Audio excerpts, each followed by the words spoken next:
working with you. You have more knowledge of this issue than anyone. I think this will be a good bipartisan issue for the committee. Chair now recognizes Mr. Jordan from Ohio for 5 minutes. Ms. Carnahan, was Director Ray wrong when he said he didn't agree with the process that was followed in selecting the site in Maryland?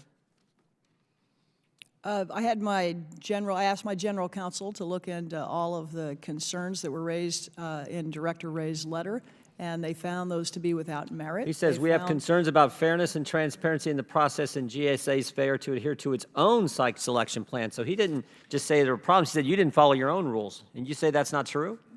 Our general counsel found that we did follow all of the rules. What do you say? You're the boss. I agree that we followed all of the rules. So Senator Kane's wrong as well when he says irrevocably undermined and tainted and this decision must be reversed. He's wrong as well? Look, there are a lot of people who are interested in where this site goes. We ran the most fair and Well, I'm interested too. I don't want it to go either place. I don't think we should be rewarding the FBI with the same FBI that said pro-life Catholics were extremists, the same FBI that retaliated against whistleblowers, the same FBI that censored Americans. That's not Jim Jordan. We know this. We've seen the domain perspective about what happened at the Richmond FBI. We've had whistleblower testimony in front of Congress telling about how they've been retaliated against. And we know they censored Americans. The Fifth Circuit told us that. So I don't want it to go to either place. Frankly, if it goes anywhere, it should go to Huntsville, where they already got all kinds of land, all kinds of space, and all kinds of operations. But I am concerned about this process. How long did Ms. Albert have the position where she could overrule the three-person panel? How long was she in that position? So Ms. Albert was the head of the Public Building Service for GSA. She was in that position for, I think, 2 years. We made the decision. How long has she been at GSA? I believe she started in July of 2021. Okay, so she was there a couple years, but she's recently left? Correct. And she left before the decision was made public, is that right? Correct. Okay. So you say that Senator Kane is wrong in his assessment and Director Ray is wrong in his assessment as well? We ran a fair and transparent process, Congressman. That was my directive to our team, and we did that in the extreme. Every document that we've used to make any of these decisions is available online. I would encourage you to take a look at those.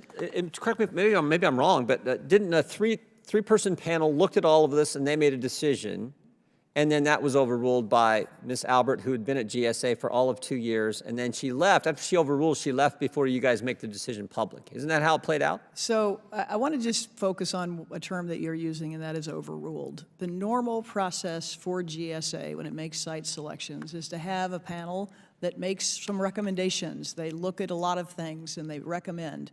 But we then have the senior real estate professional at the agency make an ultimate decision. In fact, sometimes those decisions are different. The interesting thing is how often have they been different? The most interesting thing is that in this case... How many times has this happened where the panel suggests one thing, recommends one thing, and then one individual who's in this position that Ms. Albert had comes in and overrules? How often does that happen? Let me tell you the most relevant time that No, that's not what I ask. I ask how often has it happened? So I'll have to get back to you on that number, but there is a very relevant situation. Is it rare? Situation. Is it often? Is it all the time? What is? Can you give me that? In this particular project, it happened.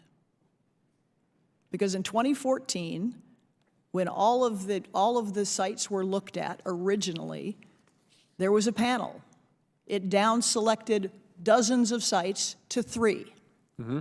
All 3 were in Maryland.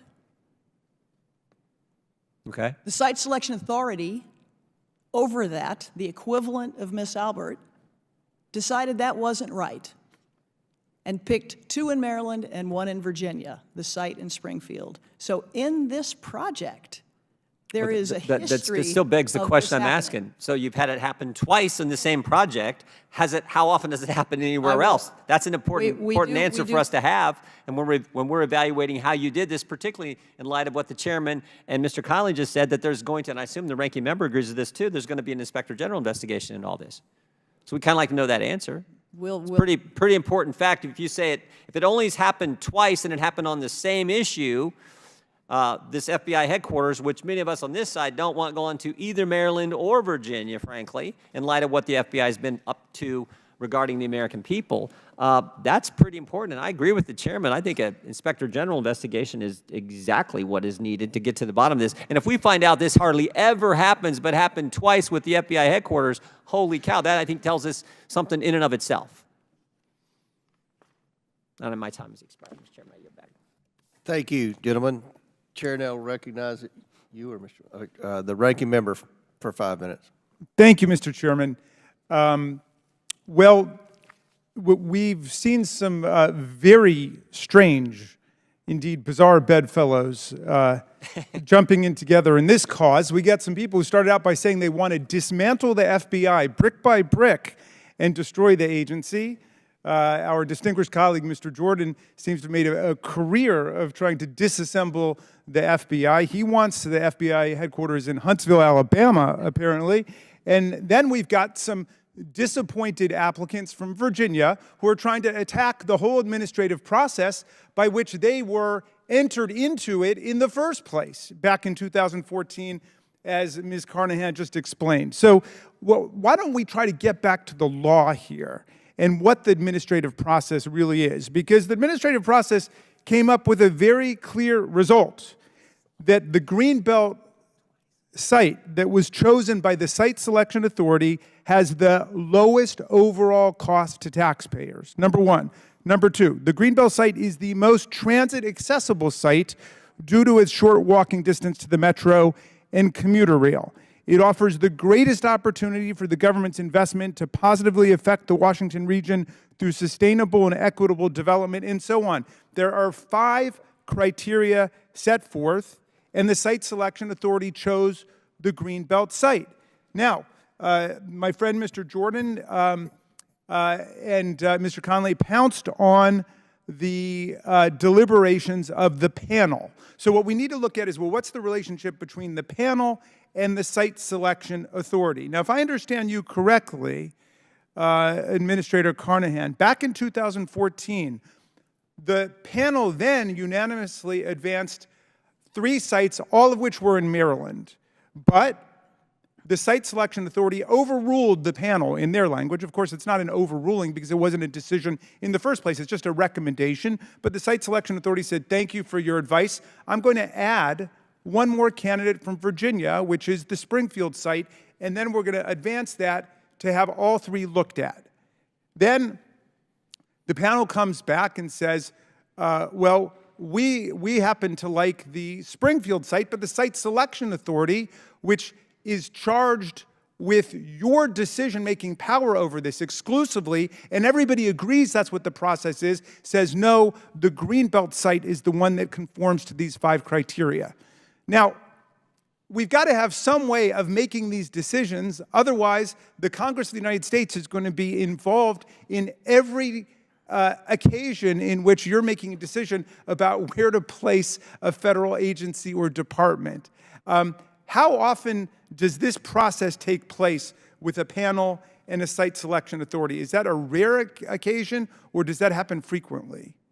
So thanks for that explanation, Congressman. Most site selections are not of this great of interest, frankly, to Congress. It's a headquarters, and people. It's a headquarters, so right? For a headquarters like this is a very normal process where there is a panel of some type that makes recommendations and an ultimate decider who is the Site Selection Authority. Yeah, and then sometimes the Site Selection Authority agrees with the panel. Sometimes it disagrees with it. It disagreed when Springfield, Virginia was put into the competition, and then the Site Selection Authority disagreed with it again when it decided that Greenbelt was the way to go.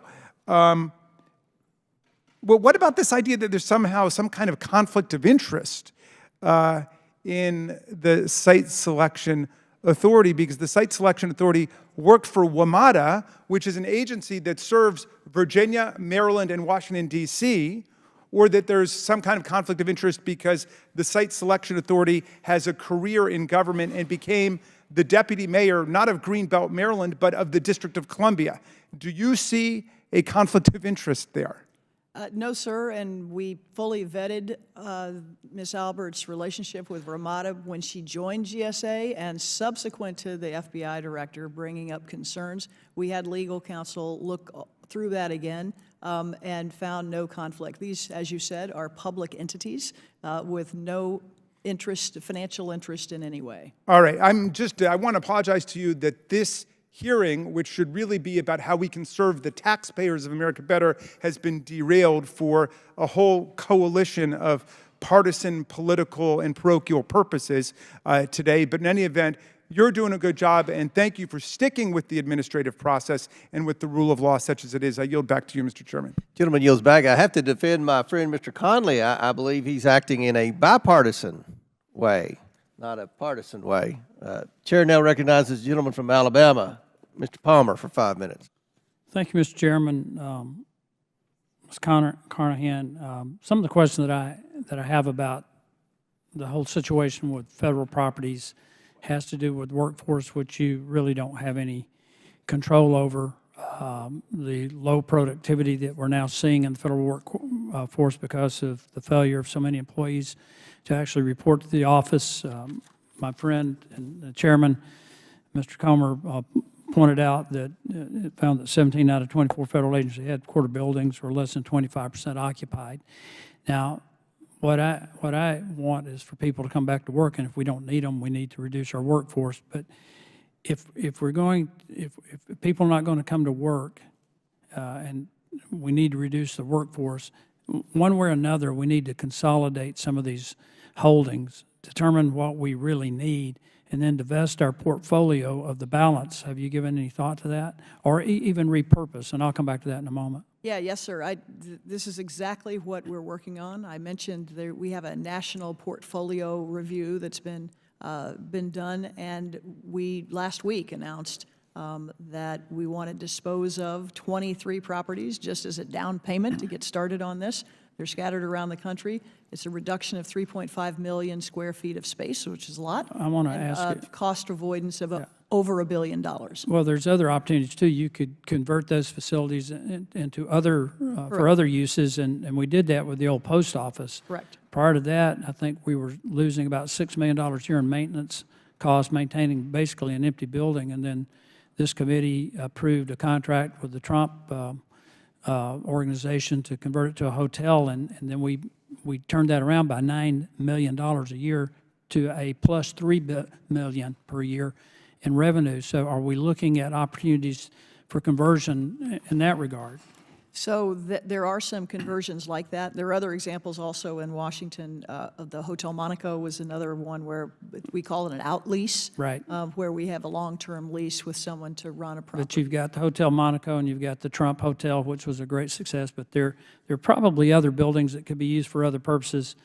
But I do want to address something. This is a little personal. I hate to do it, but this whole issue of telework really concerns me because it impacts productivity so much, and you've got to have a collaborative effort that you just don't get with telework. And from March of 22 to March 23, you were working out of Missouri, I think Missouri, 121 days. That's 46.5% of the work days in a calendar year.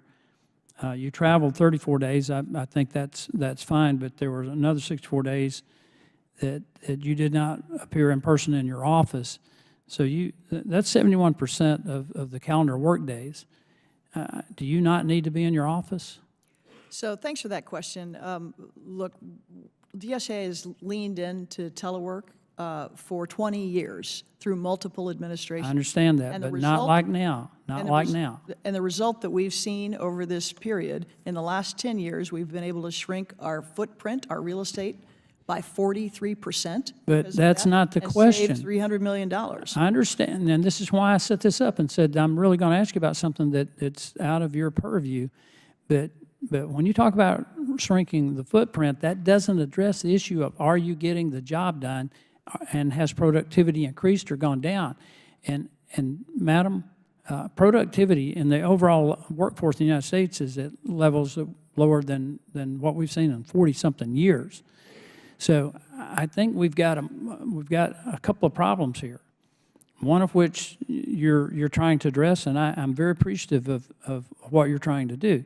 notwithstanding the FBI building, which I'm all for moving to Huntsville. But this whole issue of a dispersed workforce. And then you add to that, at a time when we're $33.6 trillion in debt, and we're paying locality pay, 32.49% locality pay for people who are not here. And I mean, you spend 121 days of your calendar work days in Missouri. So we've got to, it's just so frustrating to me for us to do some things that are pretty good, like divesting our portfolio of properties, but then see our productivity go down and continue to spend money when we just can't afford to spend any more money. Well, do I have time to respond? Yes. So we actually, I care a lot about productivity. This is a thing that we track closely. And I will tell you that in the last 3 years alone, our business volume has gone up 38%. In the last 10 years, it's gone up 82%. And we also track customer satisfaction scores. So the same as you would see in the private sector, it's on a scale of 1 to 5. Our customer satisfaction score during that period has gone from 3.0 to 3.9%. So I pay a lot of attention to these things. I want to make sure that we're giving good value to the American people and we're delivering on our mission. That's what I commit to you, sir, and to the American people. Mr. Chairman, I began this by acknowledging that she doesn't have control over the workforce issues, but you know, I grew up on a farm and we kind of understood when the bees leave the hive, they're not making honey.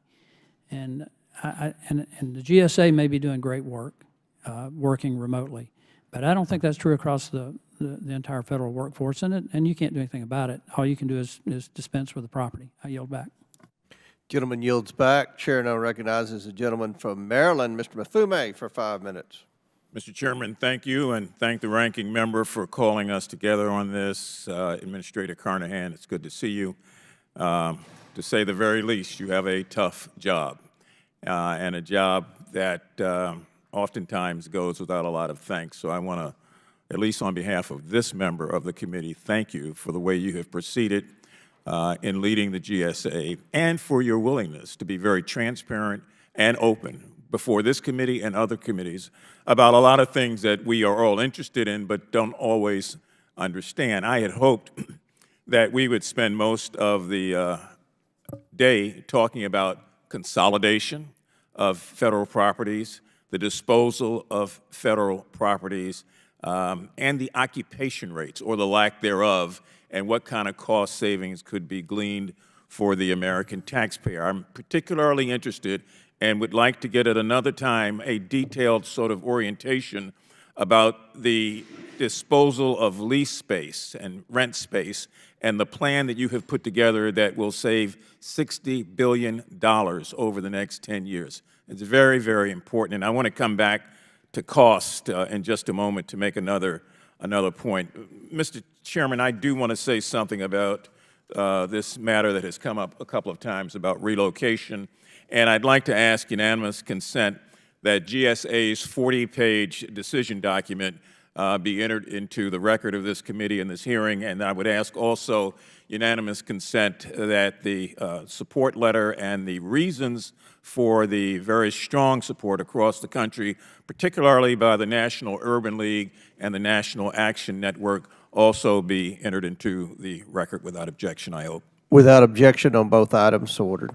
Thank you. A couple of things, Madam Administrator. I want to go back to something that was mentioned earlier that I think bears repeating, and that is that the Virginia location was never a part of the original plan for the relocation, and that this has gone on for 15 years with House and Senate committees working in tandem, Democrats and Republicans, to address the overwhelming need to replace the FBI headquarters and to establish a level playing ground for a competitive bidding process, which we have, and to make sure that we find a way to protect and to support the men and women that are working there. As many of you may not know, there's been a net around the FBI building for a while because of falling debris.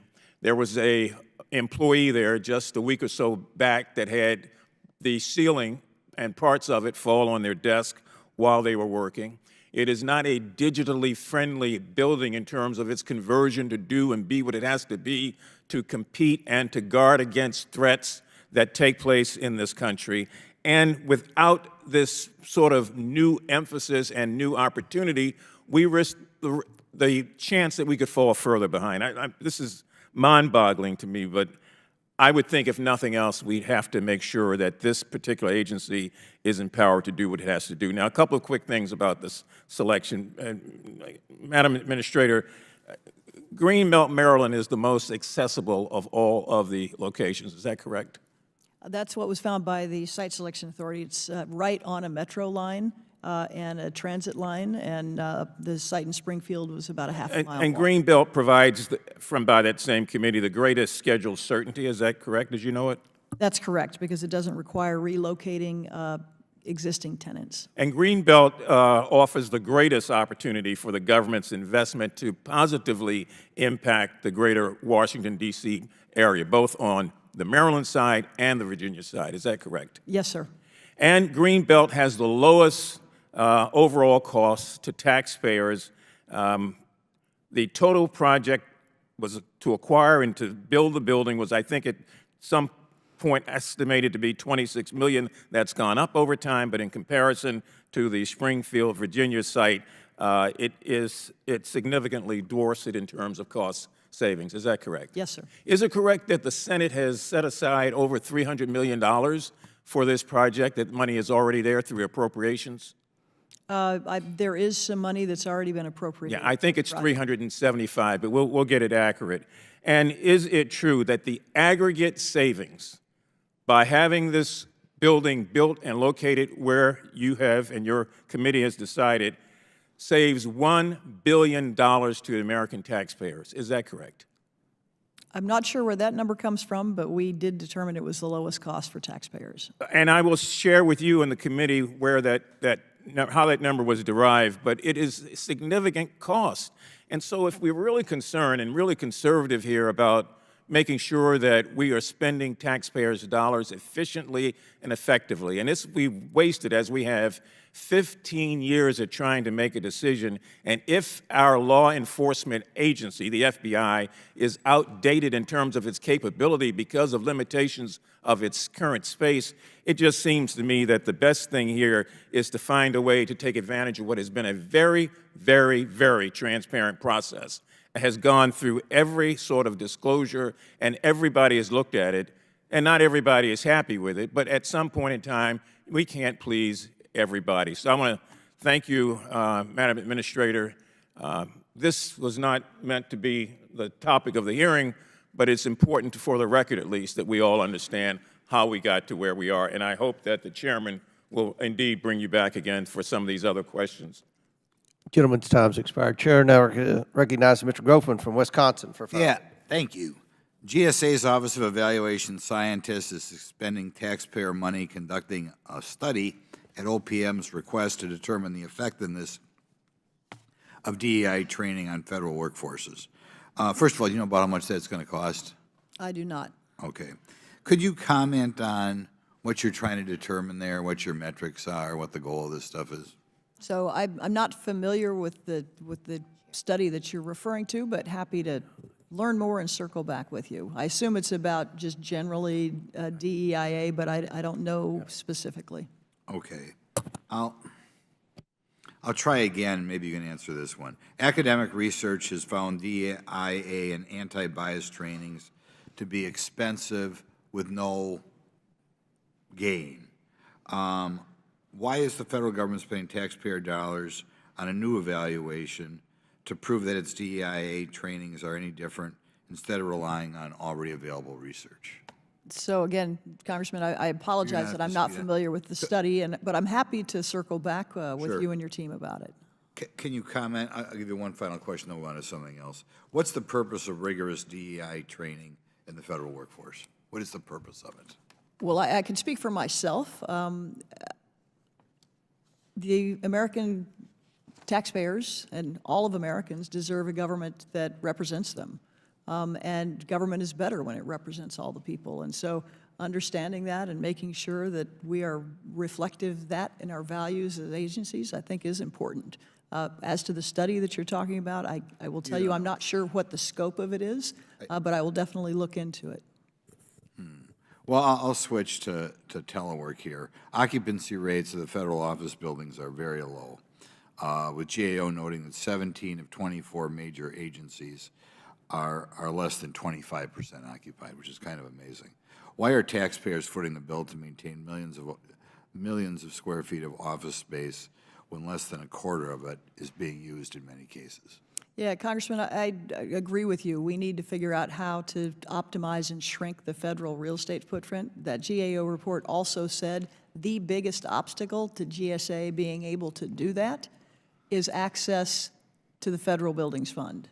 That's the fund that all of the rent payments that agencies pay to the government goes into, but it has been diverted off in the last 12 years, $1 billion a year, to spend on other things. So what we're asking for from this committee and from the Congress is to fix that and make sure that the funds that are paid for rent are used on public buildings, not for other things. What else are they using it for?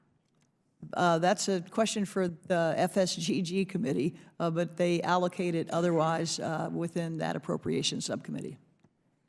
I'll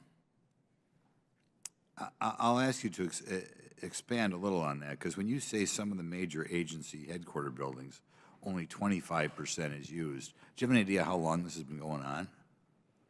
So I don't have occupancy rate numbers, historic occupancy rate numbers, but what I can say is all agencies right now are thinking through how much space they need and thinking about how we could potentially consolidate. GSA has a history of doing that ourselves. Over the last 10 years, we've moved out of 2 different spaces in the Washington area. One, an expensive lease in Arlington, and another, a federally owned building in the district, and consolidated everyone into our headquarters building. That saved $300 million for taxpayers straight up and shrunk our footprint by 43%. So we know how to do this. What we need is the flexibility and the certainty about funding to be able to get it done. I guess that most federal workers on the general schedule get an addition 33% pay bump for having to work here in town, which just has to be incredibly expensive. Because of that, have you ever considered moving some of these agencies to a place where they wouldn't get this bump? Well, again, I don't decide what agency missions are to decide where they need people. I can speak about GSA. 75% of our workforce is outside of Washington, and 75% of our assets are outside of Washington. So that's what we deal with every day. And so our teams are scattered around the country. And frankly, I think that is good for the American people and good for delivering the kind of service folks expect. Okay, so you would encourage other agencies to maybe take advantage of this, particularly as we're shuffling around where we put employees with all this empty space? Would you feel be better if, I'm not sure how far away from Washington, D.C. you have to be not to get the additional bump, but would it be better to be 40 or 50 miles into Maryland or into Virginia? Yeah, I'll have to check on that. Again, we're not the ones who set those rates, and I don't know what those schedules look like. But the notion that folks need to go where their missions are, right? That's what we have done at GSA, and I assume that's what other agencies are focused on at this moment as well. Right. My good friend Congressman Zinke was doing that at Interior before he had to leave. Okay, thanks. Chair now recognizes Ms. Brown from Ohio for 5 minutes. Thank you, Mr. Chairman. I just want to point out the mere fact that someone has to ask why or what the purpose of DEI training is the very reason we need more of it. And until we get to a place of parity and equity for people that look like me, Black and brown people in this country, then we should continue to invest in diversity, equity, and inclusion training in this country. So, Mr. Chairman, under President Biden and Administrator Carnahan's leadership, the General Service Administration, or GSA, is providing the essential services of maintaining the federal government's properties, procuring goods and services, and acquiring IT systems on its behalf. And admittedly, as we've seen today, this is no small feat. Administrator Carnahan, I want to commend you on your transformative leadership at GSA. bringing the federal government into the 21st century and effectively managing millions of square feet of federal property and hundreds of thousands of vehicles owned and operated by the government. I was pleased to hear about the Workplace 2030 initiative in which GSA is preparing for the future of federal work and the GSA's groundbreaking plans to center the climate crisis by transitioning to a fully electric federal fleet and pivoting to climate-conscious construction materials. I'm also excited about GSA's efforts to strengthen, support, and sustain women and minority-owned businesses through President Biden's whole-of-government approach based in equity. GSA's equity initiatives are supporting majority-minority communities across the country, including in Ohio's 11th Congressional District. In 2022, GSA released its Equity Action Plan. Administrator Carnahan, I understand you established the position of Senior Advisor to the Administrator for Equity, for which I applaud you. So what additional ways is GSA centering equity in the totality of its work? Yeah, thank you for that question. As I said, equity is important to us because it is reflective of the American people. We want to have a government that reflects our people, that makes the government better, and it serves all the people better. One of the things that we've really focused on recently is recruitment, and we've focused on HBCUs as a prime source of talent that we can bring into the government. We're also very focused on small and women-owned and small disadvantaged-owned businesses. We're really proud of the amount of our procurement that we can do with these small businesses. It makes a difference in communities. We all want to support that. So it's a way we can give good value to the American taxpayers and also support communities. The final thing I just want to mention is a thing called the Good Neighbor Program. And that really is about how we work with communities to make sure things like building siting are actually good for the communities. There was a great example recently in Harrisburg, Pennsylvania. A new courthouse was going up. And we worked closely with the community to figure out what part of town made sense for them for economic development purposes to put that courthouse, because they knew it would be an anchor in a new neighborhood and drive economic development. So we think of equity as a center of a lot of what we do. Equity in procurement when we're talking about small businesses, and equity in siting when we're talking about where we put federal assets. Thank you. Additionally, something I'm particularly focused on is making sure diverse vendors and businesses get a shot at opportunities which historically have been contracted to large, predominantly white corporations. So, Administrator, how is GSA equitable opportunities for small and disadvantaged businesses and investors? Can you give us some specifics on that? Yeah, so our small business spend number is the highest it's ever been.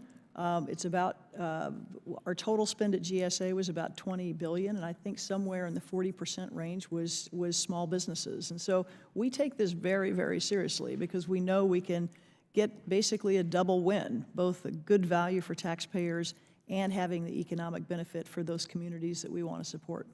Thank you again. And I don't need to remind you, Administrator, the GSA oversees about $75 billion in annual contracts to businesses and vendors across the United States.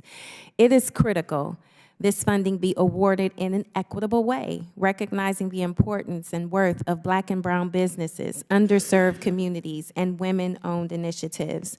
When our small businesses are underserved and underserved communities thrive, we all succeed.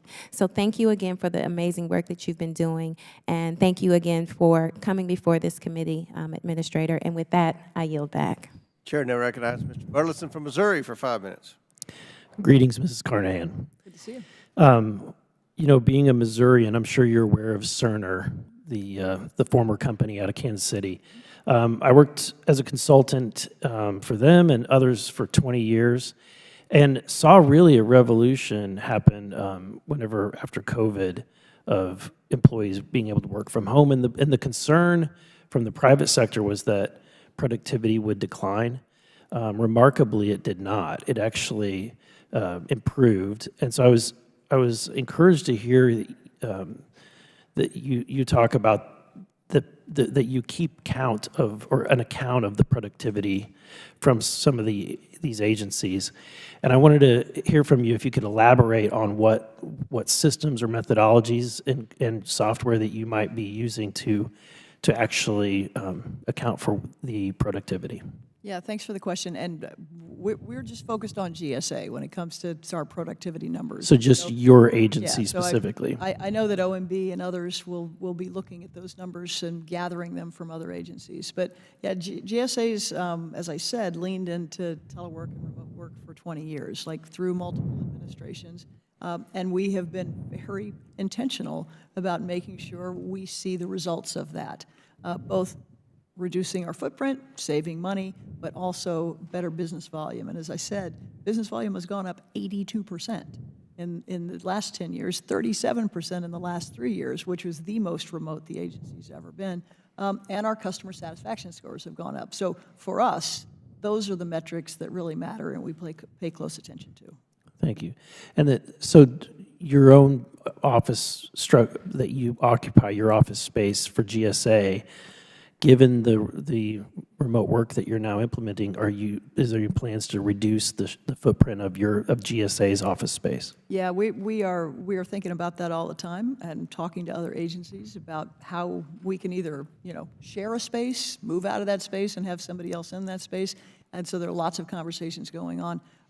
One of the other things just to note in the short term is we are using an entire wing of our building for the presidential transition, which GSA is tasked to do every year, and sometimes it's very expensive if you go out and rent space for that. But we decided that we could use our own space and convert that and be able to save a lot of money in that way because the building wasn't fully occupied. So we're being very thoughtful about this, and as I said, have a history of consolidating our own, both here in the Washington area where we got out of an expensive lease and got out of another building to consolidate into that headquarters and save $300 million. So we want to do more of this. I had a question about some of the Biden rules that have been implemented and the impact that you might be experiencing.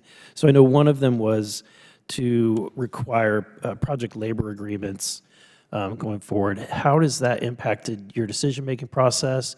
How has it impacted the costs for some of the construction?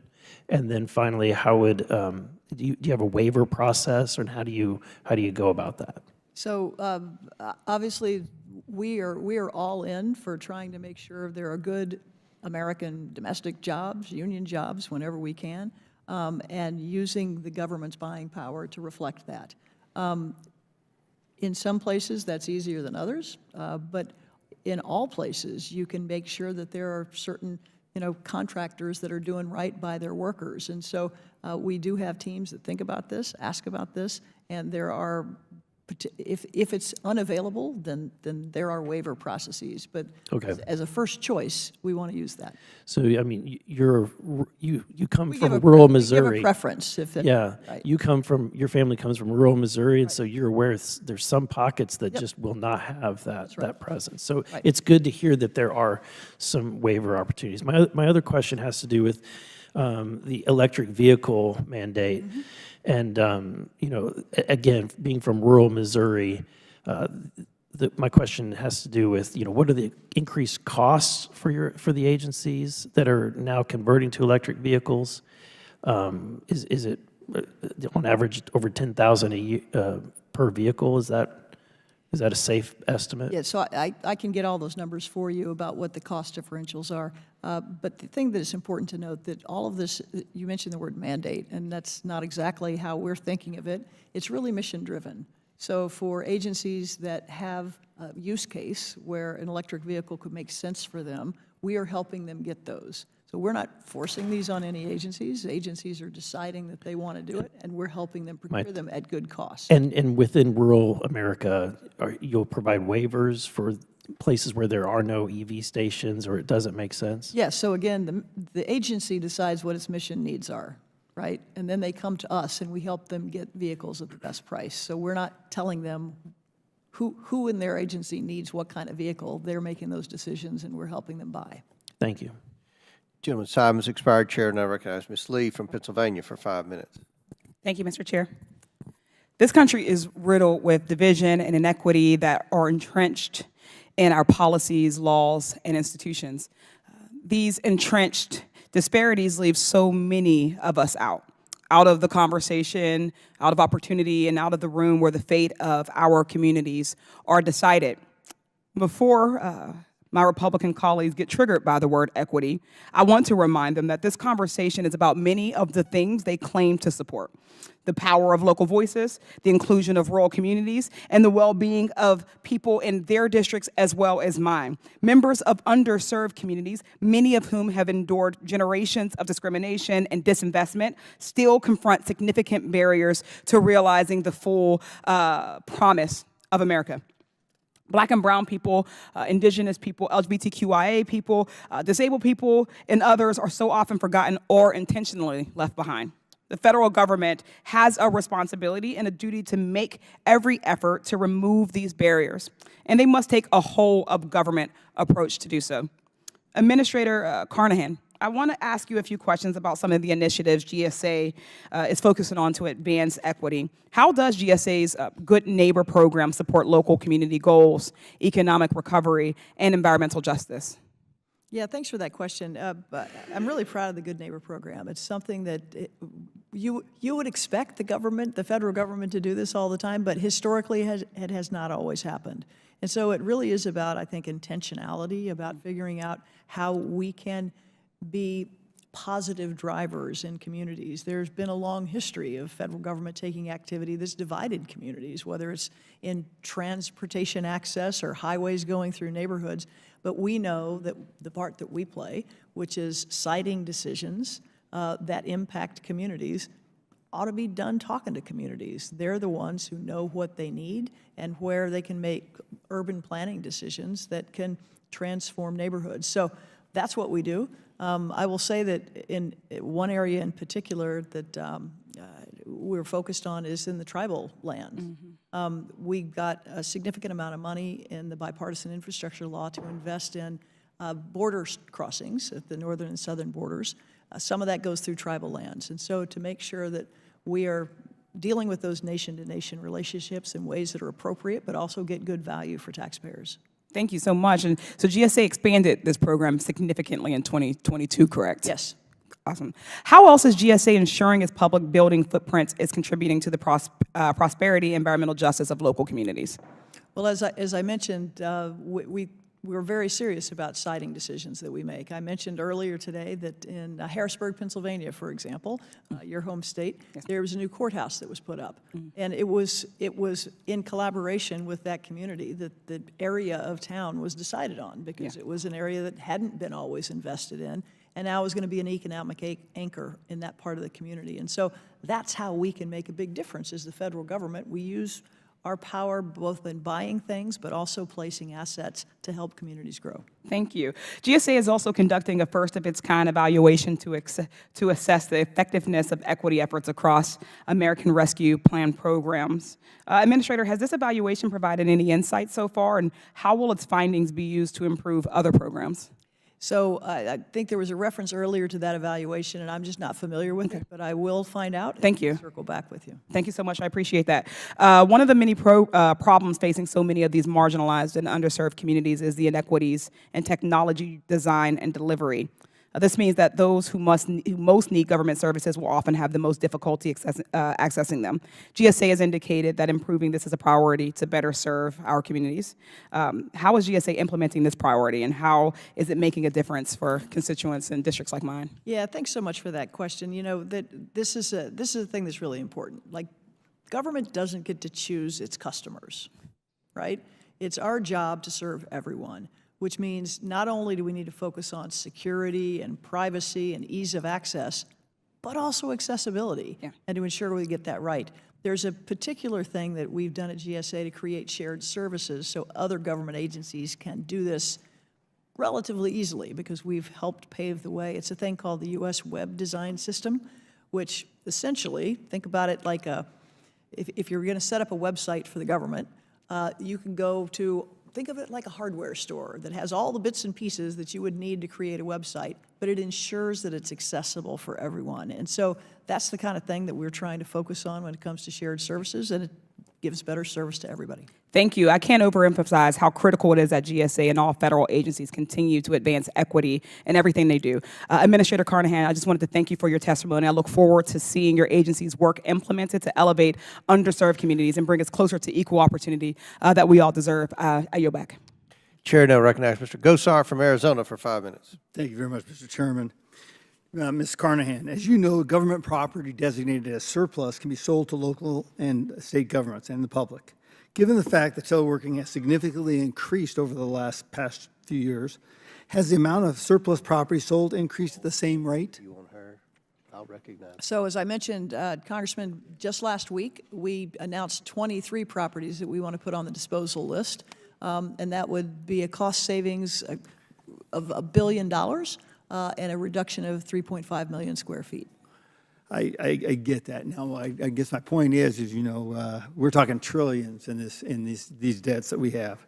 Are we missing some areas that could be utilized or looked at for surplus or for disposal? Look, I think there is a huge opportunity at this moment to both get out of leases that saves a lot of money, billions of dollars, and get out of unneeded buildings, also saving billions of dollars. But as I said before, the reason that this is slow, and this is not just me saying it, this is what the GAO said in their report, is it is lack of access to the Federal Buildings Fund. Again, that is the fund that rent payments go into. When agencies pay rent, that either goes to the owner of the building if it's a lease, or it goes to maintain buildings if it's owned. Every year for the past 12 years, we have had more than $1 billion used for other things. That's a choice made by the Appropriations Committee. So as a result, we have backlog. As a result, we're unable to move people into new space. And so the one secret thing that we can do, the secret bullet to fix this, is to have certainty around the Federal Buildings Fund, and we will absolutely be able to accelerate these disposals and save more money. So in a priority aspect, I just want to make sure I have this right. If a state, a local, or a business wants this property, who gets that? Or is it based upon price? So there are various factors. I wish I could say it was simple, but there's sort of a rank order, and state and local government gets the first shot at that. And then eventually, if NGOs don't want it, state and local governments don't want it, then it goes on to the public market. And so that's, as I mentioned, those 23 properties that we're planning to dispose of, we already have interest from some local governments to think about, you know, former courthouses could become new municipal, you know, halls. And so that, to me, is what makes sense here. We need to have our federal assets be useful in the communities where they're sitting. And if they don't have people in them, they're not being useful there, and they ought to be used in other ways. Got you. Could they also be looked at from different groups like veterans? How do veterans play in these? Well, certainly, if the VA needs some of these buildings, we could talk to them about reusing it. That wouldn't be a disposal. That would be a transfer to a different agency. Gotcha. Now, the GSA's arm, called the Technology Transformation Service, manages Made in America Office, which seeks to enforce federal law requiring agencies to buy American. Agencies can seek waivers to buy foreign products. What percentage of federal acquisitions are American-made? As we sit here today, I don't know that number, but I will ask my team to find out and circle back with you, sir. Okay, how many waivers allowing the agencies to buy foreign-made projects have been granted under the Biden administration? Same answer. I don't have that as I sit here, but we can find it. Okay, and what trends do the agencies buying American products look like? For our agencies buying more American-made products under the current administration or less? Well, it's a very high priority for the president and the whole administration to use our federal buying power to support American jobs and American industry. So, again, I will get back to you with the numbers, but just know it's a priority. Okay. Now, I mean, you talked about, like, for example, the electric cars. So, you know, I have Arizona and I have Yuma. So the Been to Yuma MCS. recently, yeah. And so they can't have electric vehicles because it gets too hot. They don't work. So does that play into your decision as well? So again, as I mentioned to Congressman Burleson, we don't make the ultimate decision about what the mission needs are. That will depend on location. It will depend on what the job is and what they need it for. We just help people buy things at good prices. So that's our part of the job. So it's up to the agencies to decide whether it makes any sense for them. So they would go through the Department of Defense. Department of Defense would come to you? Is that the way it would go? We do some with the Department of Defense, but definitely with all the civilian agencies. So yes, they would decide if somebody was in Yuma, they would say, it makes sense for us to have, we need a vehicle that looks like X, that provides this mission, and GSA, can you help us get one of these at good price? So you would definitely supersede, like, if it was all electric cars, you could definitely supersede that with this, another different type of car, right? Again, it's the agency that decides what they need, and then they come to us and say, we need a conventional fuel vehicle, we need an electric vehicle, and then we help them procure that and get that. So once again, last question. They have to get a waiver from the Department of Defense for that, right? I'm not sure what the Department of Defense's rules figure are it out. about this. Thank you. I yield back. Would you yield your remaining seconds to Mr. Groffman for one last question he I'll had? yield to Mr. Just a quick question. I know you said that you're trying to get contracts to disadvantage people. Would that include, how do you determine disadvantage? Is that a racial thing? Is that an economic thing? What is disadvantage? Well, so I'm sure you're familiar with this SBA, and it has 8A classifications and other things. So we, as a government as a whole, has definitions about different categories of businesses. Okay, I recently toured a business. It kind of offended me. The guy, you know, a person of color, but inherited obviously a wildly high-priced business, and I was told that they were getting benefits because of their ancestry. Is that possible? Is that going on out there? And gentlemen, time's expired, but please. Yeah, I'm not sure what you're referring to, but I know that the SBA sets up a lot of the rules around 8A businesses. I'll be back. Gentleman yields back. Chair now recognizes Mr. Goldman. Thank you, Mr. Chairman. Once again, here we are, days away from a government shutdown. The world is burning. And we're here talking about office space. Office space. Meanwhile, Republicans cannot pass their own unilateral appropriations bills. They refuse to work with Democrats. They refuse to abide by the top-line appropriation numbers that they themselves negotiated, agreed to, and passed in June. And separately, they refuse to unify the Congress to fund our Democratic allies fighting terrorism and authoritarianism around the world. Our Democratic ally, Ukraine, resisting an illegal invasion by Vladimir Putin and a brutal and barbaric invasion of Israel by a terrorist organization, Hamas, trying to eradicate Israel, the lone true democracy in the Middle East. Ukraine, Israel, and the innocent Palestinians in Gaza desperately need our help. And yet Republicans are holding that aid hostage with their political gimmicks and games. And here we are talking about office space. Now, in fairness, this is a welcome break from the pathetic and desperate impeachment inquiry.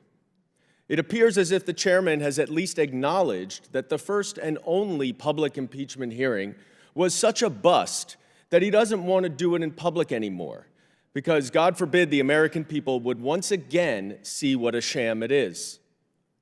But that has not stopped my colleagues on the other side of the aisle from issuing subpoenas for closed-door depositions. That way, they can continue to cherry-pick testimony that misleads and gaslights the American people.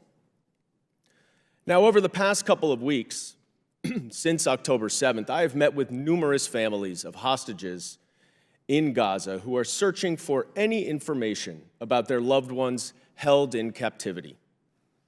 One I met with was Avichai Broduch from the kibbutz Kfar Aza, which I visited in August. Avichai described how he took his gun to go fight the terrorists while his wife and 3 children hid in their safe room. Avichai was shot in the leg and he could not move. In the meantime, his wife and children were taken hostage by Hamas. And here are Avichai's 3 children who have been held in captivity for 39 days.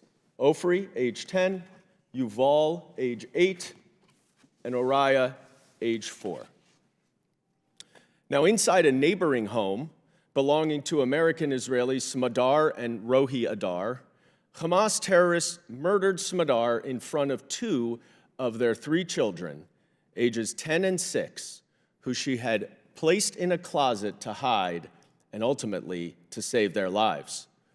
Rohi was outside with his 3-year-old daughter Abigail when he was shot and killed right in front of his baby girl.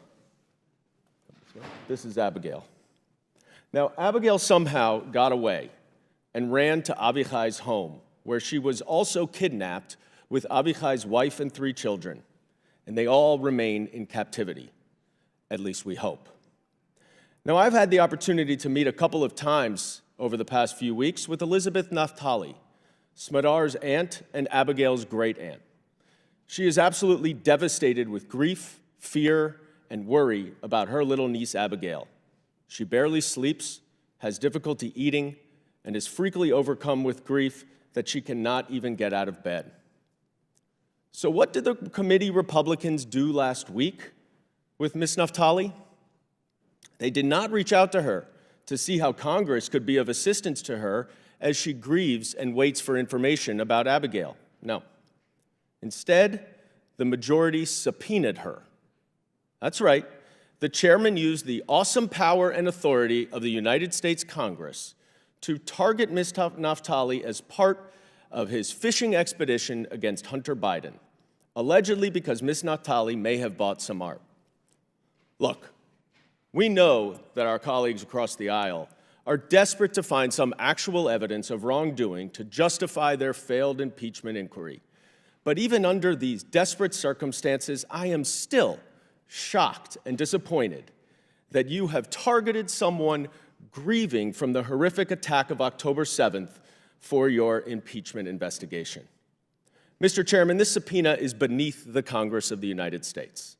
And I ask you here and now, will you agree to immediately withdraw the subpoena to Ms. Naftali until a later date when she is not in such emotional distress and can properly focus on this matter? And I yield to you to answer the question. Gentleman's time's expired, but I will answer the question. We have spoken with her attorney and asked what would be best for her schedule. As you know, we're trying to get as many of these completed before the end of the year as possible, but they gave us a date in mid to late January, her attorney, and we said that would be fine. So we are catering to her schedule. We will continue this impeachment inquiry. As you know, there's overwhelming evidence that the American people are concerned as to what the Biden family did to receive millions and millions of dollars from our enemies around the world. And we will continue to provide answers to the American people, just as we have done over the past 6 months. Will the chairman yield for 1 No, second, your please? time has expired. Chair now I just want recognizes to clarify Mr. that you said, as you know. I do not know that, nor do I agree with it. Chair now recognizes Mr. Perry for 5 minutes. I thank the chairman. Well, I'm somewhat fascinated by my colleague on the other side of the aisle talking about evidence that doesn't exist, while I sat in a room during the last administration and they literally made up evidence to impeach a president, evidence that didn't exist or supported lies that do exist to impeach a president. And so his words fall a little hollow at this moment. Madam, you're not here for any of that. I want to ask you some more questions about, Administrator, the transaction regarding the new FBI headquarters. It seems that the FBI Director, Wray, said that Ms. Albert had unilaterally changed the criteria at the last minute in a way that would benefit Greenbelt. Is that true? No, sir. So is he a liar? Somebody's lying. He's saying, I'm going to read what he said here. Albert had unilaterally changed the criteria at the last minute in a way that would benefit the Greenbelt. So I think there may be some confusion on the part of the director about what the process when was it actually changed? is. When was the criteria changed? So the sequence of events, just to go back a little bit, began in 2022 in December with that budget bill where GSA was directed. Yeah, but she wasn't working on it then, right? She was. She was. She was working on it then. Was she a member of the panel? So Ms. Albert was the head of the Public Building Service. That's the Right, I top know she's the head of, but she professional. wasn't one of the conferees, as maybe you would call them, or the three individuals, Yeah, two from GSA and one from FBI that were working on the site selection? Yeah, that panel didn't meet until July. Okay. 2023. So back in December of 2022, Congress directed GSA to have consultations with both delegations in Maryland and Virginia to then consider the site selection process and then make a selection. So nothing come up with changed from that perspectives. period forward to the actual site selection? Nothing changed from the criteria? No one changed it and nothing changed? So let me just keep going with our timeline. So we had those consultations in March of 2023. The panel and the rest of the team, not just the panel, was looking at the criteria to Right. see if some of those things need to be weighted or changed. I get it, ma'am. And that is what happened. So that was announced, and that was, by the way, coordinated with the FBI, and that change was announced in July of 2023. So it didn't change from July of 2023. I don't mean to cut you short, but I got a limited amount of time here. It didn't change, according to you, from July of 2023 until the decision was made. Is that correct? Nothing changed? No, sir. Okay, so then Christopher Wray is lying then, because it says change the criteria at the last minute. And I'm thinking the last minute seems a little bit closer than last July. I mean, Ms. Albert left GSA in October, right? Last month? That's correct. Yeah, and the decision was announced this month. So in previous testimony, you said that you had turned to her, she countervailed. I know you don't like the term that Mr. Jordan used where she changed, or I don't remember what term he used, but you didn't like it, where she disagreed. Overturned the ruling, the unanimous ruling of the committee. But you said she was the real estate expert, right? And that's why you... She's a top real estate professional. The top real estate professional. Do you know where she holds a real estate license? I do not. Do you know she has a real estate license? I know her career has been spent in real estate around the Washington Does she have a metro broker's area. license? Has she ever stood for the exam? Has she ever sold a house? So, sir, I know she's made site selections on very significant siting decisions. I could too. Look, God bless her. She's got a wonderful resume. I've got it right here. She even served in the Army. I'm an Army guy. She was a Signal Corps. She was in the 141st Signal Battalion of the 1st Armored Division in Germany. That's awesome. We appreciate her service. That doesn't mean she's a real estate expert yet, and because she's had these positions, it doesn't mean she has an idea. I mean, she's got an engineering background and all that stuff, but you said top real estate expert, and this is site selection of real estate. Do you find it odd at all that the site that she selected is not the most optimal? It has the smallest buildable area, restrictive site conditions like the presence of wetland, and the greatest distance between other FBI stakeholders. Do you find that odd? Is that compelling? Does that mean anything? She's the real estate expert. So, Congressman, when the original bidding was taking place back in 2014, there were dozens of potential sites around the Washington metro area. It was reduced down. I get it, ma'am. Each of those three was agreed by the FBI and everyone else to meet their basic mission needs, which included. What about the other site three development. the three members of the panel that unanimously decided another location? Do you just reject whatever their findings were? Apparently you reject them, right? So the site selection process calls. Oh, we're going to go to the process. Ma'am, a corrupt process is still a corrupt process. Just because they have a process, and oh, by the way, because you ran it by your attorneys, I mean, I don't want you to be offended, but maybe you should be offended. We don't see that as meaningful because they work for you. If you got an independent review, maybe we'd see that as somewhat meaningful. But all these people work for you, so you're all doing the same thing. You're all scratching each other's backs here to make sure that you're all covering each other's rear end. The American people are sick of that. I yield the balance. Gentleman yields back. Chair now recognizes Ms. Crockett from Texas. I come in this committee, and just when I think I can't be shocked anymore, I get shocked to the next level. And I listened to Dan, who I was with him in Israel in August. And I listened to him tell very real stories of real issues that are taking place in this world right now, issues that we have been charged with the responsibility of being the adults in the room and trying to solve. And as I listened to him, I thought, man, I was actually going to deal with what we're supposed to be talking about. And then, of course, I get a colleague from the other side of the aisle who could hear of the pain and suffering as Dan was telling the stories, and the only thing that he heard, because it's seemingly what happens in this chamber, is that there's a level of callousness and a lack of humanity a lot of times. We say the words, we care about the American people, but then the actions don't line up with caring about the American people. And so after hearing that story, the only thing that my colleague heard was about made-up evidence as it relates to the former president, the twice impeached, 91 indicted count former president who's currently sitting in a fraud trial, who's also been found liable of sexual assault. The only thing that he heard was this bit about made-up evidence. And so he says, well, the Democrats didn't have the right to do what they did when they impeached the president.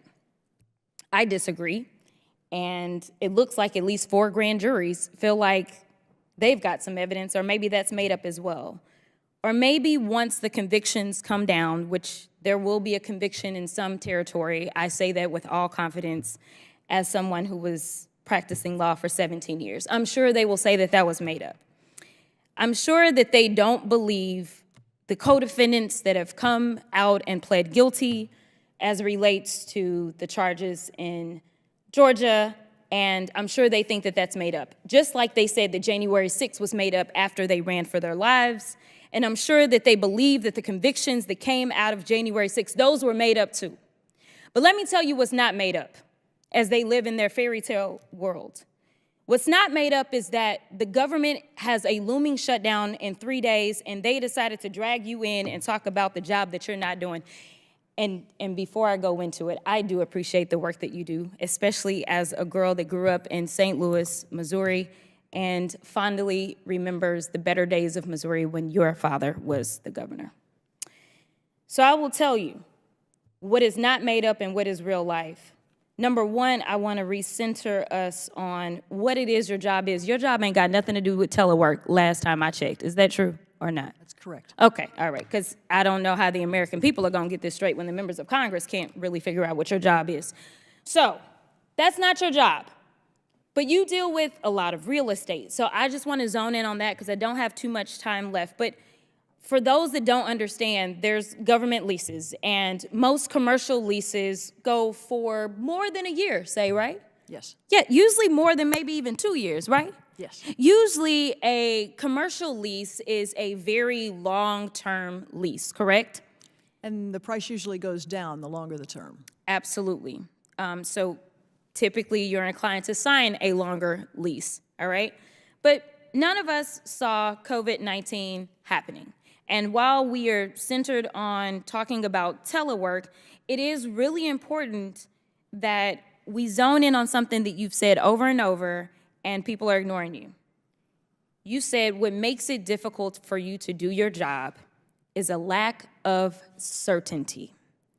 And this government shutdown, this is the second one just this year that we're running up on, and we're kicking the can down the road because we're gonna run up on another one in January. It looks like we're gonna run up on 2 now, January and February, if they can get this passed.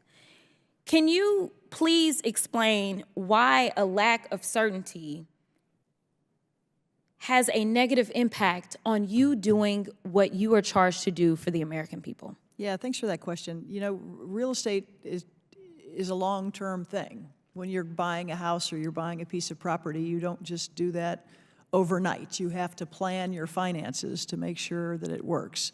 And when it comes to the federal government, it's not different. We have to have, particularly when we're maintaining buildings, we have to have a plan. We've got the biggest commercial real estate portfolio in the country.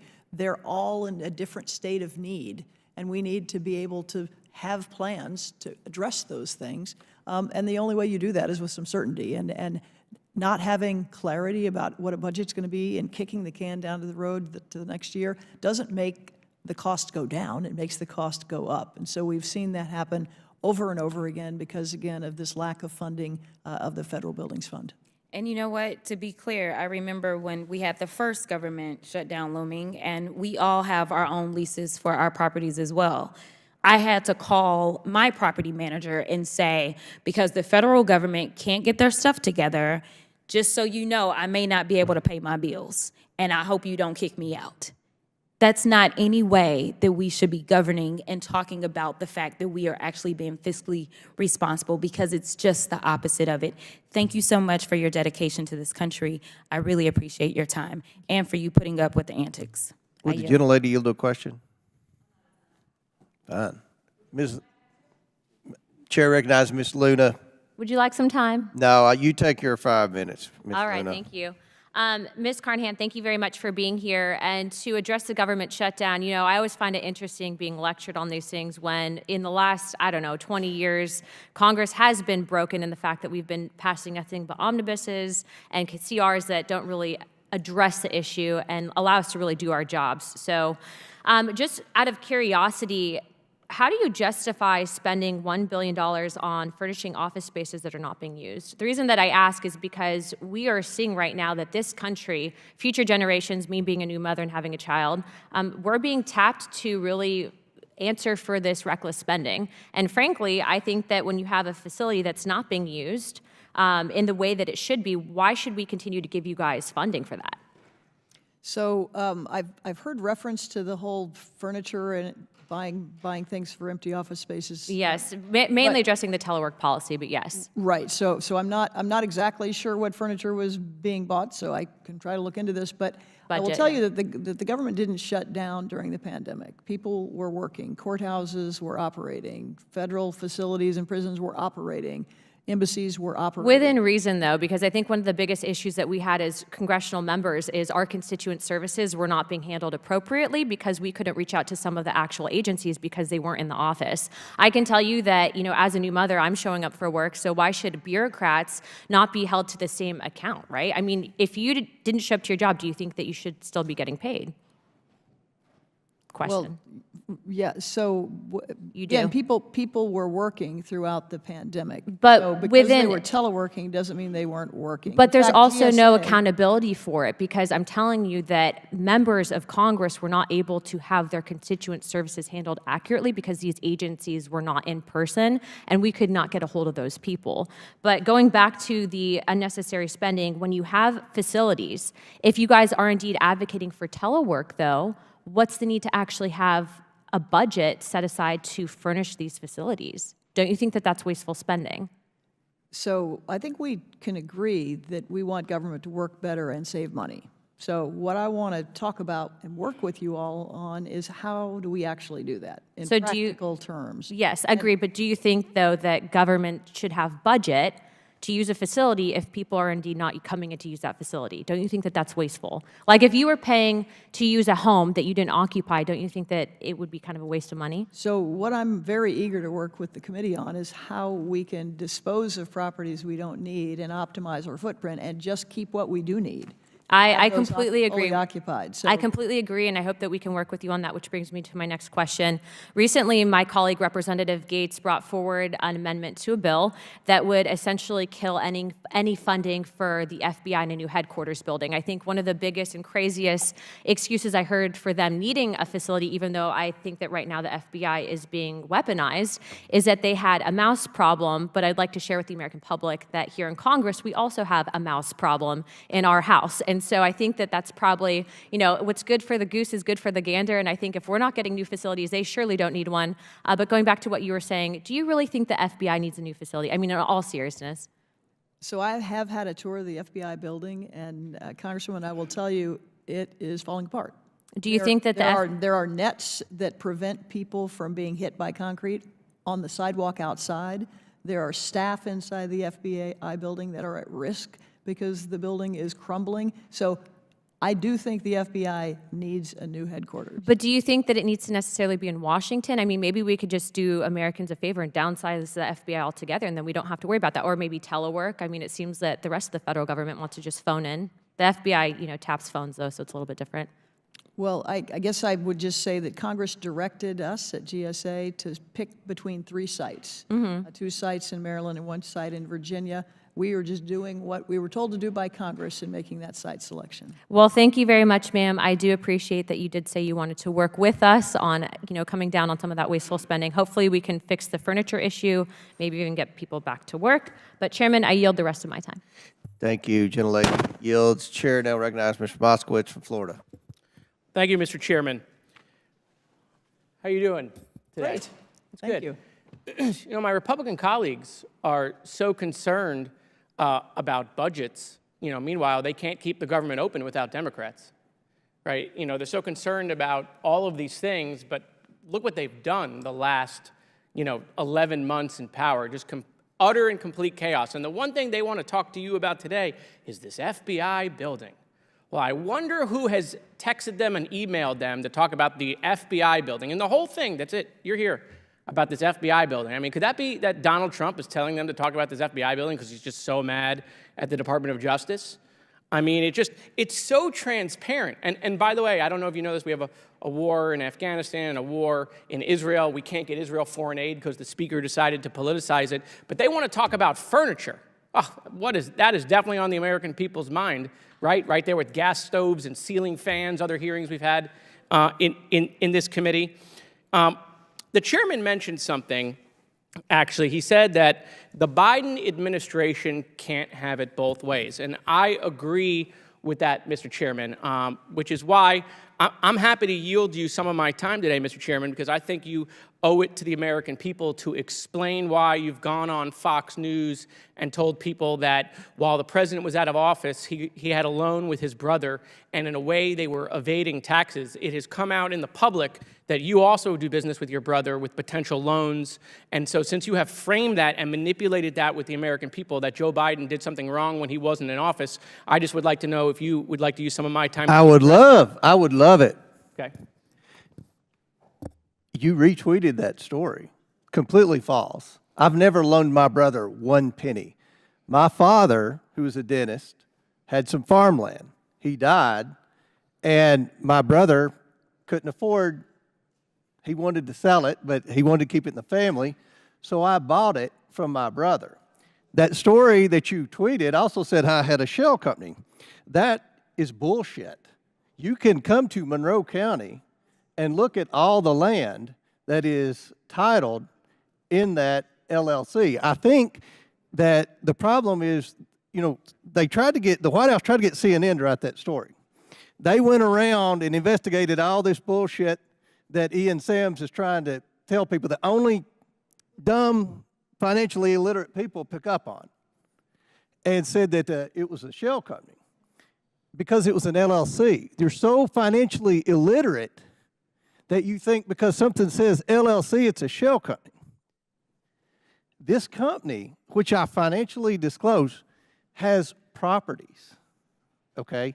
It manages over 1,000 acres of land for hunting purposes. It owns different properties.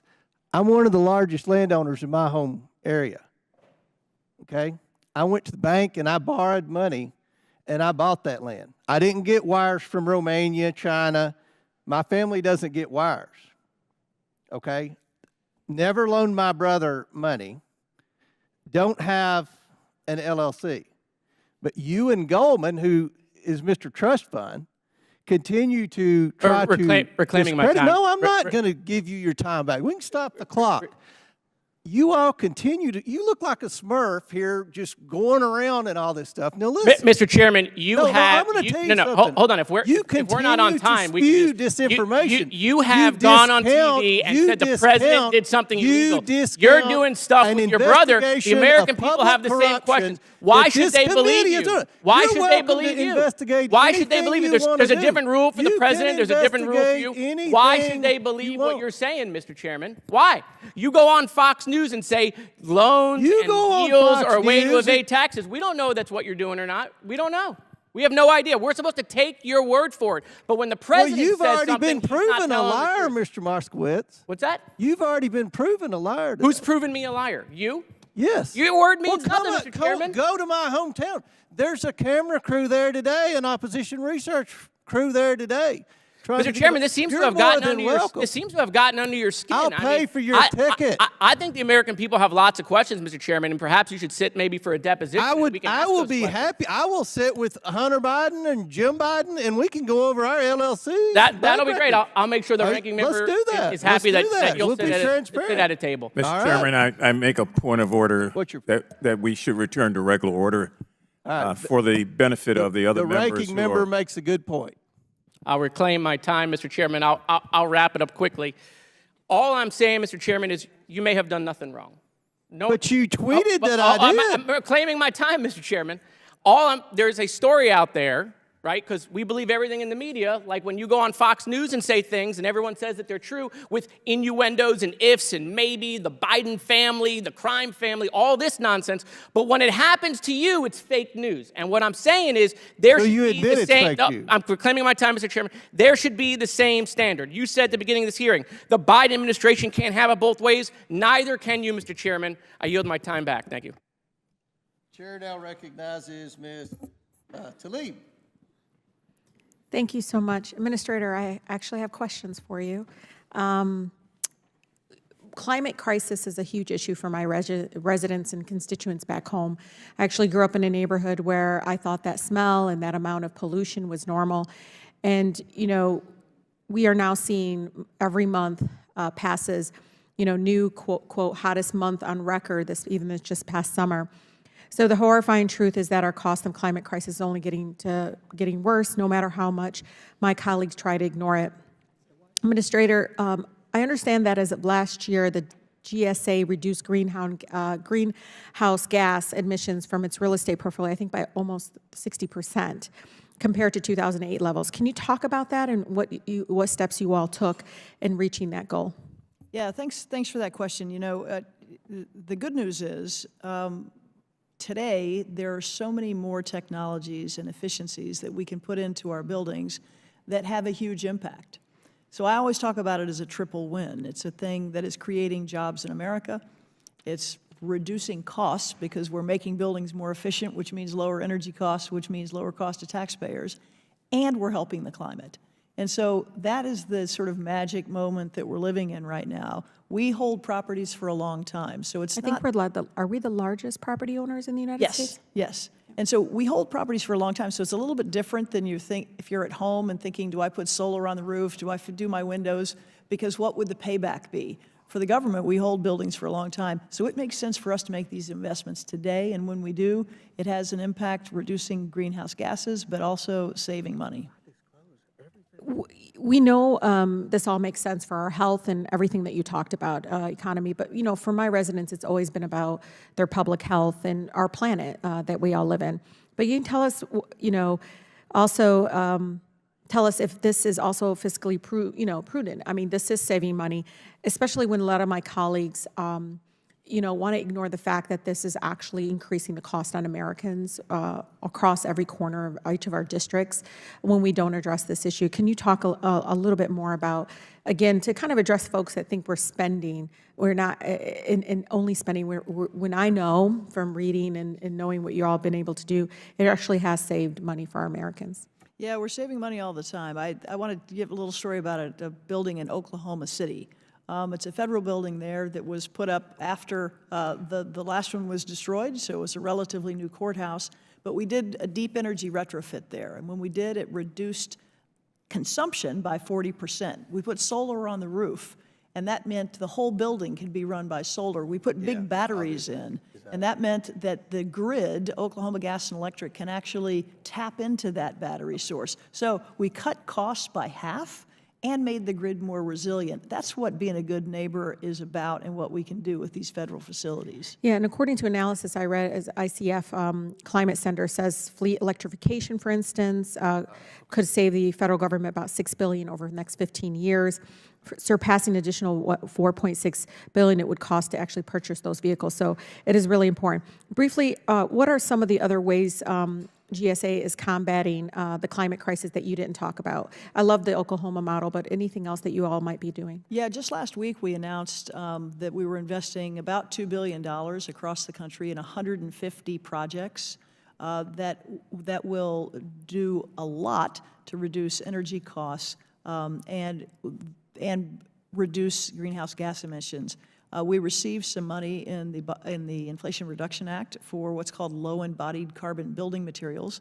The United States government and government writ large are some of the biggest buyers of building materials. So if in the chain of production we can reduce emissions, that has a huge impact. So things like, seems mundane, but it turns out to be a really big deal, concrete, asphalt, glass, and steel. And if you can reduce emissions in the production of that, it has a huge impact on reducing greenhouse gases.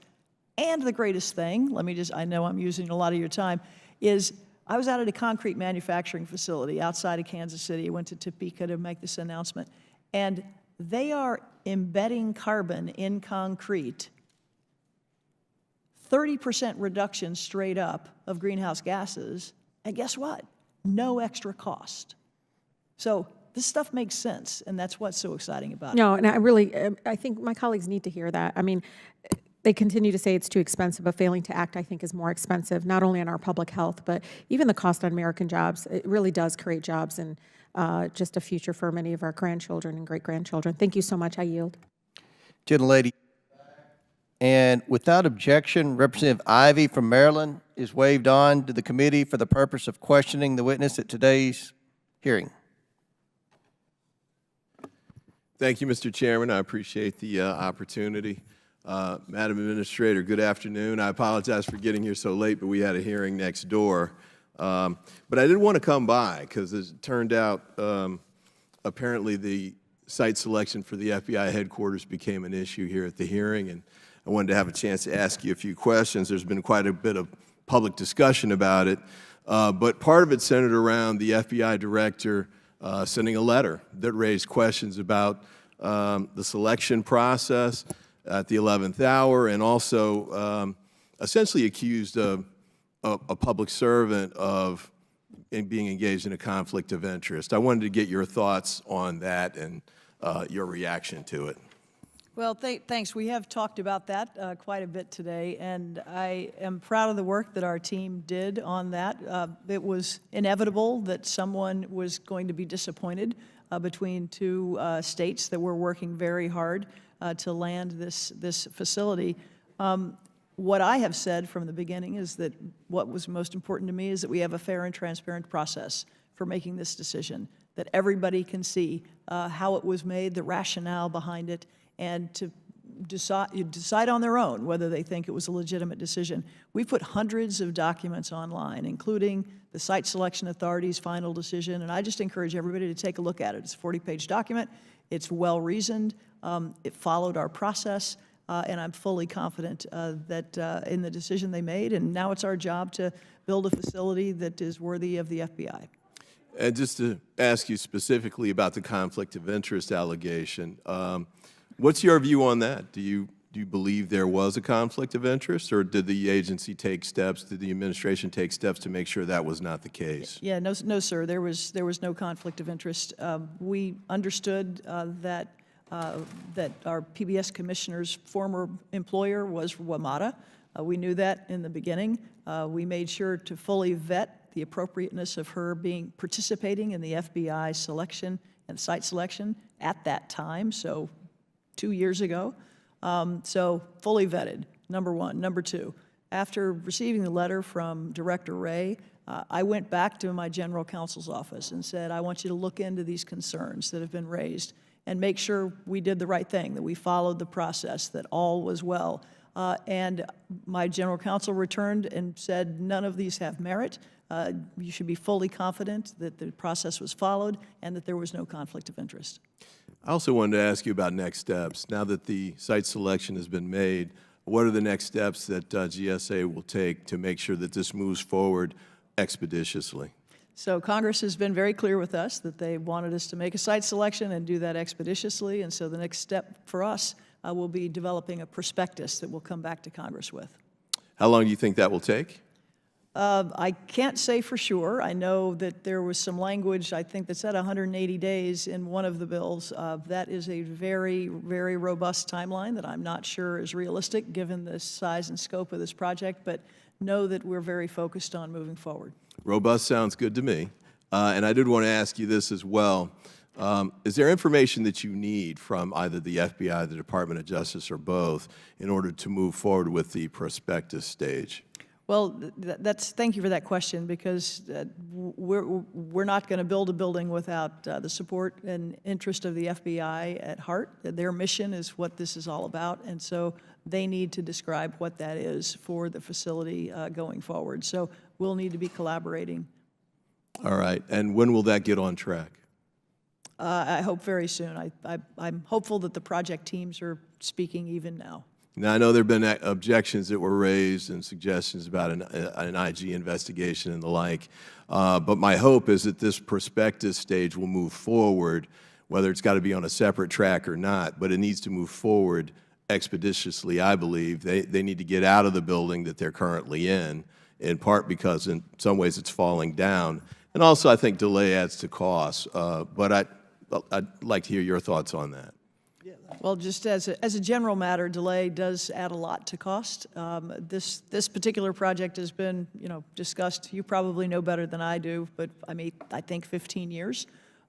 So there is a mission need for the FBI to have a new facility to be able to really deliver the security and the work that they do for the American people. So we have that very clear in our focus. All right. And your expectation is you'll be able to work with the FBI and the Department of Justice, well, frankly, immediately, I guess, in beginning that process? I am hopeful, but again, this is not a thing that I'm involved in every day, but the project teams, I am hopeful, can move things ahead. Thank you, Mr. Chairman. I appreciate the opportunity, and I yield back. Gentleman yields back. Chair now recognizes Mr. Sessions from Texas for 5 minutes. Administrator Carnahan, welcome. I know you've been here for a good bit of the day, and thank you very much. Administrator, login.gov was built by 18F. You joined 18F in February of 2016. In October 2016, the GSA OIG issued a report describing how 18F did not follow a number of rules and procedures, including those related to procurement and security. Then in March 2023, when you were GSA Administrator, the GSA OIG issued another report describing how login.gov misled, and the word lied to was included in that report, customers regarding the services it provided. You were part of 18F between 2016 and 2020 in a senior role. In the March 2023 OIG report, the Commissioner of Federal Acquisition Service, which includes 18F and the broader TTS, stated TTS's failure to perform adequate oversight of 18F is rooted in its historic 18F culture that considered oversight burdensome. We held hearings earlier in the year on 18F on a bipartisan basis. And in fact, I had an amendment that was accepted last week on the floor to defund completely 18F. You have spoken today about the successes related to the project of the GSA. Can you go back and tell us about 18F and your viewpoint about 18F as it relates to these OIG reports in relationship to our history of holding a hearing that was bipartisan condemnation of 18F and their relevance to misleading the government, including the IRS, about the viability and visibility of those people who came in through login.gov? Well, thanks for the question, Congressman. I want to bifurcate it a little bit, if that's okay with you. So 18F, just to give a little bit of a history, is a technology team that's inside a group called the Technology Transformation Service at GSA. Right. That has hundreds of people in it, and they are doing great work for the American people. It was started by President Obama as an experiment. Is that correct? So I wasn't there at the very beginning, but I do know that after the healthcare.gov mess, like we can all call it that, where the technology did not work, I think President Obama at that time understood that policy doesn't get done if you can't deliver it, and delivery today needs to be technology. So there were lots more technologists that were brought into the government at that time. I joined, I think actually in January 15? You joined in February of 2016 is what Okay, I 16. have been provided. All right, that may be right. All these, time is an illusion nowadays. But I was there for a year during the Obama administration and several years of the Trump administration as well. And I focused on state and local government primarily, because that's my background.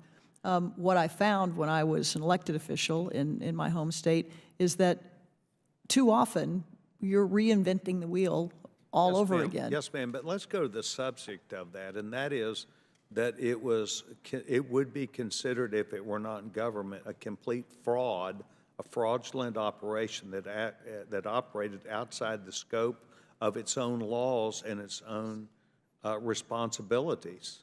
Can you go to that point, or are you going to try and talk about working around the issue rather than going to the answer? I want to know about 18F, about the way they operated, about the way they misled and lied to the government about what their performance would be, what they could be counted on, including biometric data, and up to and including taking over $10 million to operate this fraudulent operation. I want to know what you think about that.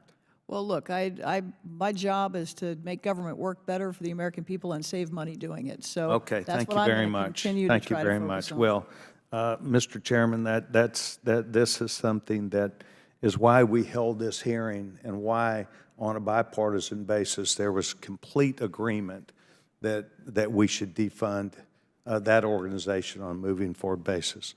Mr. Chairman, I yield back my time, and I want to thank the gentleman for being here today. Gentleman yields back. Chair now recognizes Mr. Timmons from South Carolina. Thank you, Mr. Chairman. For the last 4 years, the Select Committee on the Modernization of Congress, affectionately known as ModCom, worked to make the government more efficient, effective, and transparent for the American people. Our committee held dozens of hearings with various government agencies. We made 202 recommendations. But I want to focus on one particular recommendation that has the potential to save taxpayers tens of billions of dollars.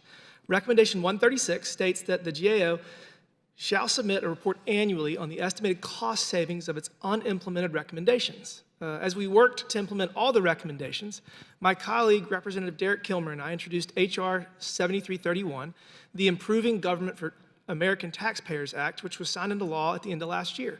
Our bill codified the recommendation made by the Modernization Committee, and now GAO does, in fact, submit a report annually on the estimated cost savings of its unimplemented recommendations. That is my intro to their most recent report. The GAO discussed the GSA's performance in carrying out the Federal Assets and Sales Act of 2016. This bill was passed by Congress to help reduce the cost of federal real property and address the challenges of disposing of unneeded federal property. In doing so, the bill established a 3-round process to reduce the federal government's inventory of federal civilian real property. And in its 2023 report, the GAO stated that the GSA faced numerous setbacks during the first 2 rounds, resulting in an almost 2-year delay in selling any of the properties approved for disposal during the first round. What is also troubling is that GAO states in their annual report that GSA has not developed a process that fully leverages lessons learned from the implementation of the Federal Assets Sale and Transfer Act. So that's the big intro. Administrator Carnahan, it took over 2 years for the GSA to dispose of the 10 of the 12 properties identified in the first round. What were the proceeds from this round compared to estimates? So I'm going to need to circle back on that. I can talk generally about FASTA and the work that we do together, but I don't have those specific numbers in front of me.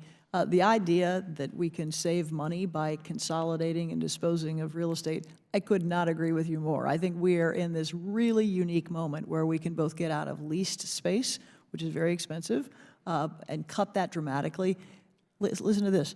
45% of our leases, government-wide, are up for renewal in the next 5 years.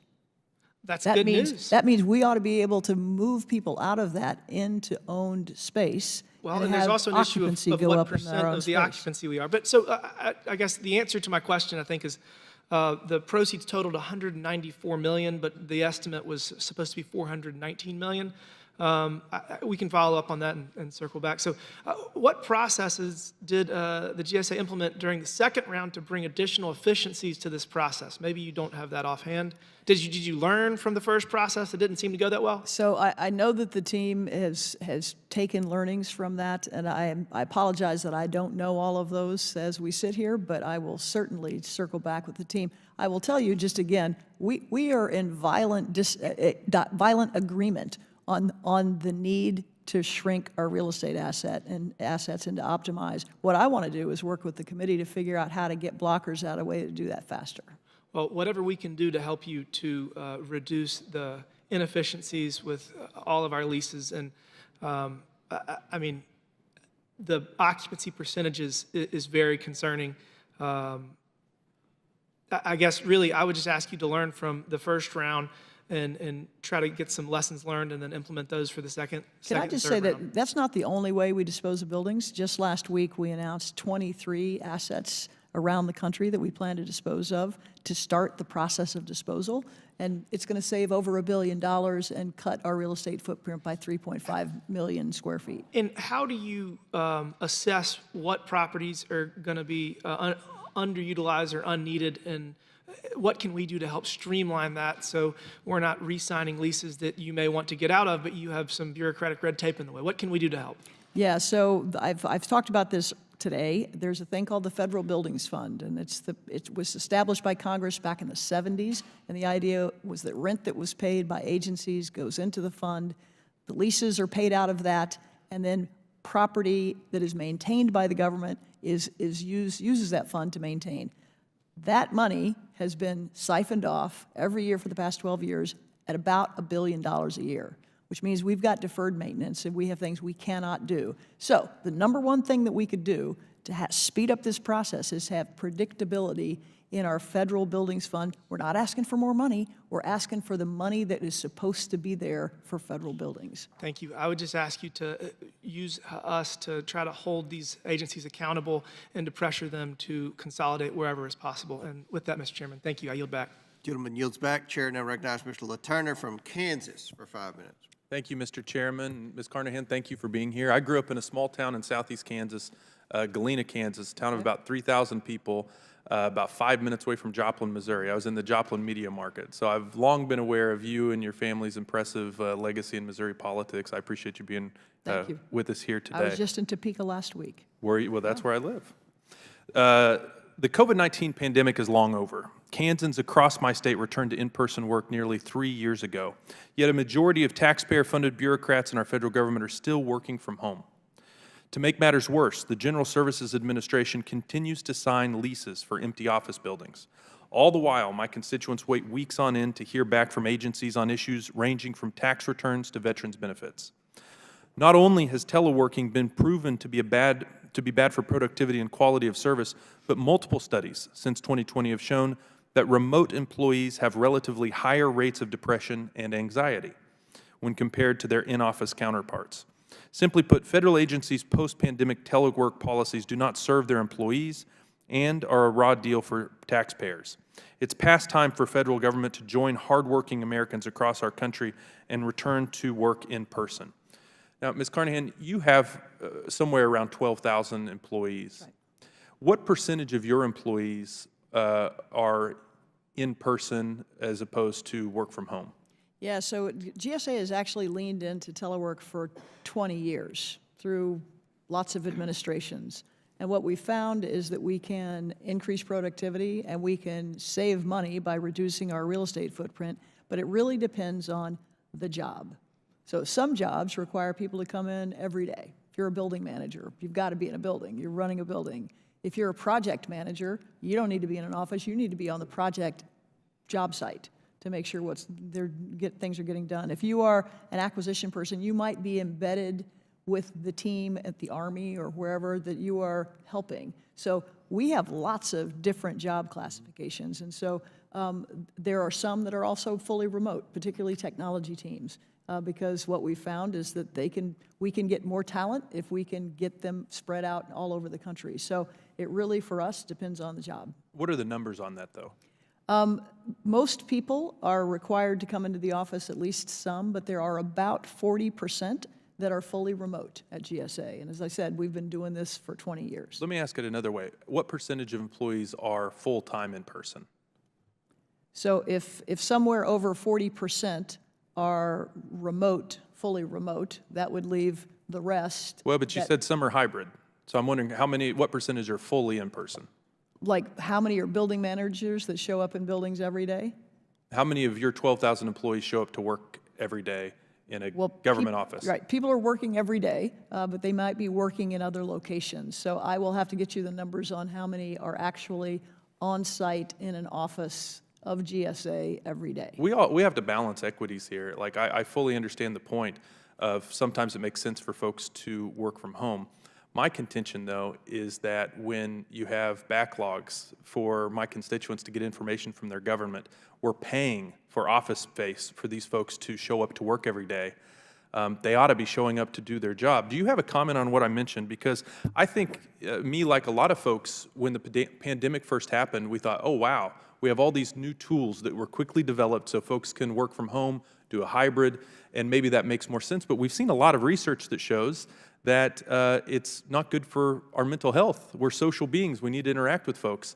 And as far as my constituents are concerned, if we're paying for office space for folks to show up, they ought to show up. Do you have a comment on that? Yeah, look, I can't speak to what other agencies do and what their missions are, but I can speak to how this has worked at GSA. And we've increased sales volume in the last 3 years during the pandemic by 38%. So more work has been done, 38% more, and we have customer satisfaction scores that have continued to be steady or go up over that time. And so I appreciate that there are some agencies who are more customer-facing, public-facing than GSA, but for our mission, I am proud of the work that our team has done, and we're going to continue to be very intentional about how we use our telework policies to get the most productivity out of our team. I look forward to getting those numbers from you or your staff. Thank you. I yield back, Mr. Chair. Gentleman yields back, and that concludes our questions. Now I will yield to the ranking member for her closing statement. Thank you, Mr. Chairman.